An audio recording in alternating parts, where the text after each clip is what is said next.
હોય ને ઘણા ડોક્ટર કહેતા હોય, ઘણા એમ કહેતા હોય કે મારે શિક્ષક બનવું છે, તો એમાં બેને કદાચ વિચાર્યું હોય કે ન વિચાર્યું હોય આપણને ખબર નથી, પણ બેન સરપંચ બન્યા છે, બરોબર છે? તો તમે ધારો તો તમે કોઈ પણ વસ્તુ તમે મેળવી શકો.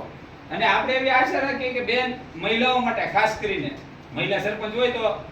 આપણે મુખ્ય બે જાતિ આપણે પુરુષ અને સ્ત્રી, તો જ્યારે મહિલાનું પ્રતિનિધિત્વ હોય તો આપણે એવી આશા રાખીએ એમાં આપણે તો ખાસ આપણે કન્યા શાળા છે, તો એમના થકી આપણને વધારે ફાયદો થાય અને એ એવા કામ કરે કે મહિલાઓને પ્રાધાન્ય મળે. અને મિલનભાઈ તો એમની સાથે છે જ તે, ને ભવિષ્યમાં આપણા ગામનો જે કાંઈ અગાઉના પડતર પ્રશ્નો છે આપણા ગામના, અને શિક્ષણને લગતા કોઈ પ્રશ્નો નથી પણ જે કાંઈ જરૂરિયાતો છે, કદાચ શાળામાં આપણી કોઈ જરૂરિયાતો હોય, હવે તો આગળની શાળાનું નવું બિલ્ડિંગ બને છે, આપણું તો બની જ ગયું છે અને મોટા ભાગની સુવિધાઓ છે, પણ જે કાંઈ ઘટતી હોય તો એમના દ્વારા આપણને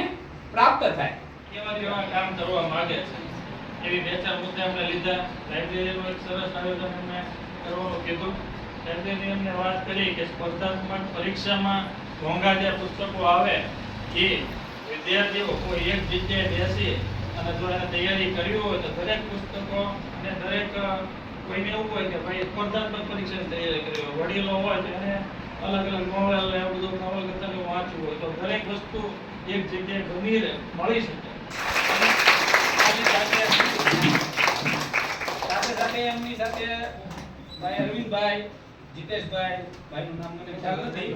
હાંજીભાઈ અને મિલનભાઈ એ બધા આવ્યા છે. એ એમના જે તમને ખબર ને આપણે સામાજિક વિજ્ઞાનમાં ભણવાનું આવે કે આપણે ગ્રામ પંચાયતની રચના, તેમાં વોર્ડ આવે ને, અને એમાં એના સભ્યો હોય, તો એ આ બધા સભ્યો છે.